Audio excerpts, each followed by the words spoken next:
ಬಿಜೆಪಿಯಲ್ಲಿ ಮತ್ತೆ ಚುರುಕಾಗಿದೆ ತಟಸ್ಥ ಬಣ. ಜಿಲ್ಲಾಧ್ಯಕ್ಷರ ನೇಮಕ ಬಳಿಕ ಮತ್ತೆ ತಟಸ್ಥ ಬಣದಿಂದ ಸಭೆ ನಡೆದಿರುವಂಥದ್ದು. ಊಟದ ನೆಪದಲ್ಲಿ ತಟಸ್ಥ ಬಣದ 4 ಸೇರಿ ಮೀಟಿಂಗ್ ಅನ್ನ ಮಾಡಿರುವಂಥದ್ದು. ಕರ್ನಾಟಕ ಬಿಜೆಪಿಯಲ್ಲಿ ಮತ್ತೆ ಚುರುಕಾಗಿದೆ ತಟಸ್ಥ ಬಣ. ಜಿಲ್ಲಾಧ್ಯಕ್ಷರ ನೇಮಕ ಬಳಿಕ ಮತ್ತೆ ಈ ತಟಸ್ಥ ಬಣದಿಂದ ಸಭೆಯನ್ನ ಕರೆಯಲಾಗಿತ್ತು. ಊಟದ ನೆಪದಲ್ಲಿ ತಟಸ್ಥ ಬಣದ 4 ಸೇರಿ ಮೀಟಿಂಗ್ ಅನ್ನ ಮಾಡಿರುವಂಥದ್ದು. ಬೊಮ್ಮಾಯಿ, ಸುನೀಲ್ ಕುಮಾರ್ ಹಾಗೂ ಅಶೋಕ್ ಮಾತುಕತೆಯನ್ನ ನಡೆಸಿದ್ದಾರೆ. ಇನ್ನು ಯಡಿಯೂರಪ್ಪ ಸಂಬಂಧಿ ಸಿಸಿ ಪಾಟೀಲ್ ಕೂಡ ಈ ಮೀಟಿಂಗ್ನಲ್ಲಿ ಭಾಗಿಯಾಗಿದ್ರು. ಊಟದ ನೆಪದಲ್ಲಿ ಮಂಗಳವಾರ ಈ 4 ನಾಯಕರು ಸೇರಿರುವಂಥದ್ದು ಇನ್ನು ಭಾರೀ ಕುತೂಹಲ ಮೂಡಿಸಿದೆ. ಬಿಜೆಪಿ ತಟಸ್ಥ ಲೀಡರ್ಸ್ಗಳ ಈ ನಡೆ ಜನರಲ್ಲಿ ಭಾರೀ ಕುತೂಹಲವನ್ನ ಮೂಡಿಸಿರುವಂಥದ್ದು. ಇನ್ನು ಸಂಘಟನಾ ಚಟುವಟಿಕೆಯಿಂದ ಸುನೀಲ್ ಕುಮಾರ್ ಯಾವಾಗಲೂ ಕೂಡ ದೂರವೇ ಉಳಿದಿದ್ರು. ಇನ್ನು ಮೊನ್ನೆ ಪ್ರತಿಭಟನೆಯ ಕೊನೆಯಲ್ಲಿ ಒಂದು ಬಾರಿ ಬಂದು ಮುಖವನ್ನ ತೋರಿಸಿ ಅಲ್ಲಿಂದ ಪರಾರಿಯಾಗಿದ್ರು. ಇನ್ನು ಪ್ರತಿಭಟನೆಗೆ ಸಿಸಿ ಪಾಟೀಲ್ ಹಾಗೂ ಸುನೀಲ್ ಕುಮಾರ್ ಬಂದು ಹೋಗಿದ್ರು. ಹಾಗೆ ಮಂಗಳವಾರದ ಪ್ರತಿಭಟನೆಯಿಂದ ಬೊಮ್ಮಾಯಿ ಕೂಡ ದೂರ ಉಳಿದಿದ್ರು. ಇನ್ನು ಕಳೆದ ಕೋರ್ ಕಮಿಟಿ ಸಭೆಗೂ ಕೂಡ ಪ್ರತಿಪಕ್ಷ ನಾಯಕ ಅಶೋಕ್ ಗೈರಾಗಿದ್ರು.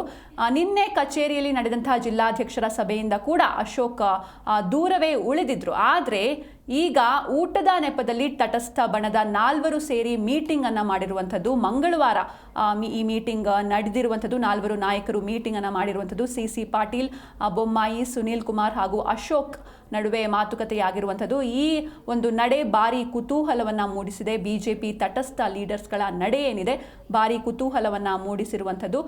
ಕರ್ನಾಟಕ ಬಿಜೆಪಿಯಲ್ಲಿ ಮತ್ತೆ ಚುರುಕಾಗಿರುವಂಥದ್ದು ಈ ತಟಸ್ಥ ಬಣ ಮತ್ತೆ ಮುನ್ನೆಲೆಗೆ ಬಂದಿರುವಂಥದ್ದು.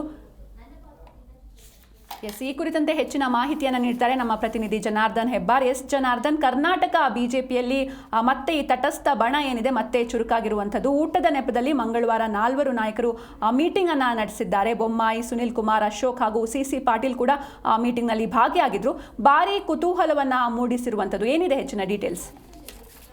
ಸಿಂಚನ, ಬಿಜೆಪಿಯಲ್ಲಿ ಒಳಗೊಳಗೆ ಅಸಮಾಧಾನದ ಹೊಗೆ ಆಡ್ತಾ ಇದೆ ಅನ್ನೋದ್ ಕುರಿತಾಗಿ ಜಿ ಕನ್ನಡ ನ್ಯೂಸ್ ಹಿಂದೆನೂ ಕೂಡ ವರದಿಯನ್ನ ಮಾಡಿತ್ತು. ಮೊನ್ನೆ ಅಷ್ಟೇ ಅಶೋಕ್ ಅವರು ಸಭೆಗೆ ಗೈರಾಗಿದ್ರ ಕುರಿತಾಗಿ ಕೂಡ ವರದಿಯನ್ನ ಮಾಡಿತ್ತು. ಈಗ ಅದರ ಮುಂದುವರಿದ ಭಾಗ ಎನ್ನುವ ಹಾಗೆ ಬಿಜೆಪಿಯಲ್ಲಿ ಇನ್ನೊಂದಷ್ಟು ನಾಯಕರು, ಅಂದ್ರೆ ಹಿಂದೆ ವಿಜೇಂದ್ರ ಅವರ ಬದಲಾವಣೆಗೆ ರೆಬೆಲ್ಸ್ ಟೀಮ್ ಏನು ಹೋರಾಟ ಮಾಡ್ತಿತ್ತು, ಆ ಸಂದರ್ಭದಲ್ಲಿ ತಟಸ್ಥ ಬಣ ಅಂತೇಳಿ ಇನ್ನೊಂದು ಬಣ ಸಿದ್ಧವಾಗಿತ್ತು. ಅದರಲ್ಲಿ ಅಶೋಕ್ ಸೇರಿದಾಗೆ ಬಸವರಾಜ ಬೊಮ್ಮಾಯಿ, ಒಂದಷ್ಟು ಜನ ಪ್ರಮುಖರು. ಇವರು ಯಾರ ಪರವಾಗಿಯೂ ಸಹಿತ ಬಹಿರಂಗವಾಗಿ ಮಾತಾಡ್ತಿರ್ಲಿಲ್ಲ, ಯಾರ ವಿರುದ್ಧವಾಗಿಯೂ ಕೂಡ ಮಾತಾಡ್ತಿರ್ಲಿಲ್ಲ. ಪಕ್ಷದ ಒಳಗಡೆ ಆಗ್ಬೇಕಾದಂತ ಚರ್ಚೆಯನ್ನ ನಾವಲ್ಲಿ ಮಾಡ್ತೀವಿ ಅನ್ನೋ ಮಾತನ್ನ ಹೇಳ್ತಾ ಇದ್ರು.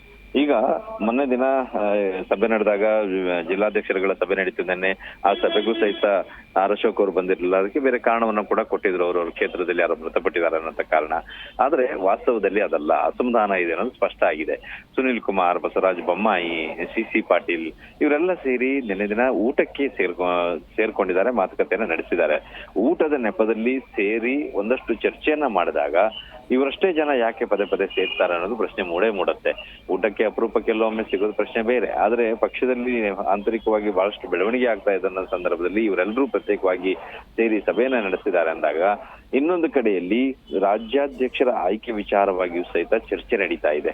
ಜಿಲ್ಲಾಧ್ಯಕ್ಷರುಗಳ ಆಯ್ಕೆ ಮುಗಿದಿದೆ, ಇನ್ನೇನಿದ್ರು ರಾಜ್ಯಾಧ್ಯಕ್ಷರ ಆಯ್ಕೆ ಅದು ತ್ವರಿತವಾಗಿ ಶೀಘ್ರದಲ್ಲಿ ಆಗತ್ತೆ ಅನ್ನೋಂಥ ಚರ್ಚೆ ನಡೀತಾ ಇರುವಾಗ ಮತ್ತೆ ಇವರೆಲ್ಲ ಸೇರಿದ್ದಾರೆ ಅಂತಂದ್ರೆ ಇವರೆಲ್ಲರಿಗೂ ಕೂಡ ಅಸಮಾಧಾನ ಇದೆ. ವಿಜೇಂದ್ರ ಅವರ ನಾಯಕತ್ವದಲ್ಲಿ ಮುನ್ನಡೆಯುವುದಕ್ಕೆ ಒಂದಷ್ಟು ಪಕ್ಷದಲ್ಲಿ ಸಮಸ್ಯೆ ಆಗ್ತಾ ಇದೆ. ಇದೆಲ್ಲ ಕೂಡ ಹೊಂದಾಣಿಕೆ ಆಗ್ತಾ ಇಲ್ಲ, ಅಂದ್ಕೊಂಡಾಗೆ ಪಕ್ಷ ಸಂಘಟನೆ ಆಗ್ತಾ ಇಲ್ಲ.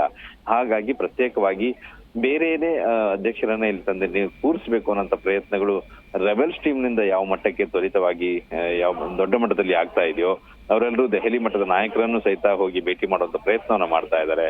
ರಮೇಶ್ ಜಾರಕಿಹೊಳಿ, ಕುಮಾರ್ ಬಂಗಾರಪ್ಪ, ಹೀಗೆ ಯತ್ನಾಳ್ ಕೂಡ ಮೊದಲೇ ನಡೆಸ್ತಾ ಇದ್ರು. ಆದ್ರೆ ಯತ್ನಾಳ್ ಅವ್ರ ಪಕ್ಷದಿಂದ ಉಚ್ಚಾಟನೆ ಆಗಿದ್ದಾರೆ. ಆದ್ರೆ ಆ ನಂತರದಲ್ಲೂ ಸಹಿತ ಲಿಂಬಾವಳಿ ಸೇರಿದಾಗಿ ಒಂದಷ್ಟು ಜನ ಪಕ್ಷದಲ್ಲಿ ರೆಬೆಲ್ಸ್ ಆಗಿ ಪ್ರತ್ಯೇಕವಾಗಿ ಭಿನ್ನರಾಗಿ ಗುರುತಿಸ್ಕೊಂಡ್ರು ಅವ್ರು ಈ ಒಂದು ಹೋರಾಟವನ್ನ ಮುನ್ನಡೆಸ್ಕೊಂಡೇ ಬಂದಿದ್ರು. ರಾಜ್ಯಾಧ್ಯಕ್ಷರ ಬದಲಾವಣೆ ಆಗ್ಲೇಬೇಕು ಅನ್ನೋಂಥ ವಿಚಾರದಲ್ಲಿ ಅವರು ಪಟ್ಟಿಡ್ಕೊಂಡು ಕೂತ್ಕೊಂಡಿದ್ರು. ಹೈಕಮಾಂಡ್ ನಾಯಕರನ್ನು ಕೂಡ ಭೇಟಿ ಆಗ್ತಾ ಇದ್ರು. ಈಗ ಇದರ ನಡುವೆಯಲ್ಲಿ ತಟಸ್ಥವಾಗಿರುವ ಪಕ್ಷದಲ್ಲಿ ಬಹಳ ಪ್ರಮುಖ ಜವಾಬ್ದಾರಿಯನ್ನ ಹೊತ್ಕೊಂಡಿರುವಂತವ್ರು, ಪಕ್ಷದಲ್ಲಿ ಹಿರಿಯರಾಗಿದ್ದವರೆಲ್ಲರೂ ಸಹಿತ ಈಗ ಇನ್ನೊಂದು ದಾರಿಯಲ್ಲಿ ಹೋಗ್ತಾ ಇದ್ದಾರೆ, ತಟಸ್ಥ ಬಣವಾಗಿದ್ರು ಸಹಿತ ರಾಜ್ಯಾಧ್ಯಕ್ಷರ ಬದಲಾವಣೆ ವಿಚಾರದಲ್ಲಿ ಹೋಗ್ತಾ ಇದ್ದಾರೆ ಅನ್ನೋ ಮಾತು ಕೇಳಿ ಬರ್ತಾ ಇದೆ. ಈ ಸಂದರ್ಭದಲ್ಲಿ ಇವರೆಲ್ಲರೂ ಕೂಡ ಸಭೆ ಮಾಡ್ತಾ ಇರೋದು ಮತ್ತಷ್ಟು ಕುತೂಹಲಕ್ಕೆ ಕಾರಣವಾಗಿದೆ. ಬಹುಶಃ ಇವರೆಲ್ಲರೂ ಒಳಗೊಳಗೆ ಹೋಗಿ ದೆಹಲಿಯ ನಾಯಕರನ್ನು ಕೂಡ ಅಥವಾ ಸಂಘ ಪರಿವಾರದ ಕೆಲ ಪ್ರಮುಖರನ್ನು ಕೂಡ ಭೇಟಿಯಾಗುವಂತ ಸಾಧ್ಯತೆ ಇದೆ ಅಂತ ಹೇಳಲಾಗ್ತಾ ಇದೆ. ಸದ್ಯಕ್ಕಂತೂ ಸಿಂಚನ ಬಿಜೆಪಿ ರಾಜ್ಯಾಧ್ಯಕ್ಷರ ಆಯ್ಕೆಯ ಸಂಬಂಧ ಬಿಜೆಪಿ ಒಳಗಡೆ ಒಂದಷ್ಟು ಬೆಳವಣಿಗೆ ಆಗ್ತಾ ಇರೋದು ಕುತೂಹಲಕ್ಕೆ ಕಾರಣವಾಗಿದೆ. ಸಿಂಚನ, ಥ್ಯಾಂಕ್ ಯು ಜನಾರ್ದನ್ ನಿಮ್ಮೆಲ್ಲ ಡೀಟೇಲ್ಸ್ಗಾಗಿ.